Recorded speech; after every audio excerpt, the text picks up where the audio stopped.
Un voyage mauvais pour leur image? En tout cas, il n'a visiblement pas plu à grand monde. Déjà très critiqué par les journaux britanniques pour son attitude lors de son voyage au Nigeria, début mai, aux côtés du prince Harry, Meghan Markle a été la cible de violents commentaires de la part de l'une des personnalités les plus importantes du pays. C'était leur premier grand voyage depuis leur départ de la famille royale. Mais pas vraiment une réussite.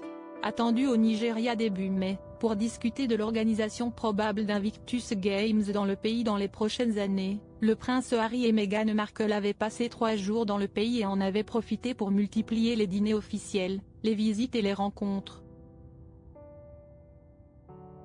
Un programme chargé déjà critiqué par la presse, puisque le couple avait été reçu comme les membres d'une famille royale. Qu'ils ne sont plus depuis 2020. Mais si est sans doute les tenues de la duchesse de Sussex qui avaient fait le plus parler. La jeune femme était en effet arrivée au Nigeria avec une garde-robe estimée à 120 000 livres, soit 140 000 €, un comportement jugé indécent dans un pays où plus de la moitié de la population vit sous le seuil de pauvreté avec moins de $2 par jour. Et si est également le côté très échancré des robes qui n'a pas plu, le Nigeria est en effet un pays plutôt conservateur et certaines tenues ne correspondaient pas vraiment aux mœurs locales. Notamment jusqu'au plus haut niveau de l'État, invitée dans une conférence pour les femmes, Oluremi Tinubu, la première dame nigériane a lancé quelques piques à l'ancienne actrice américaine, invitant les jeunes filles de son pays à ne pas la prendre pour modèle.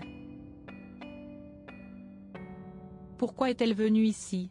On n'est pas le mégala ici. La nudité est partout et les hommes sont bien habillés. Nous devons donc faire quelque chose.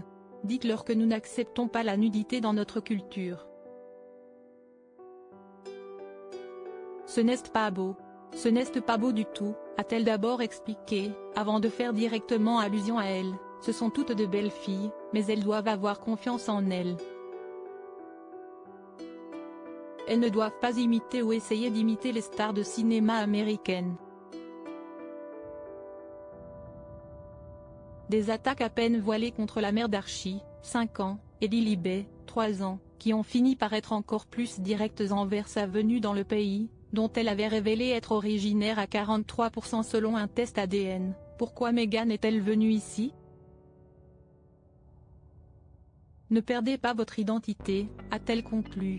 Une visite qui, décidément, n'a pas plu à grand monde. Si la presse avait été particulièrement contrôlée pendant ce voyage, les journaux britanniques rapportent que le peuple nigérian n'avait pas vraiment été au rendez-vous pour voir le couple et n'avait pas tant apprécié leur visite.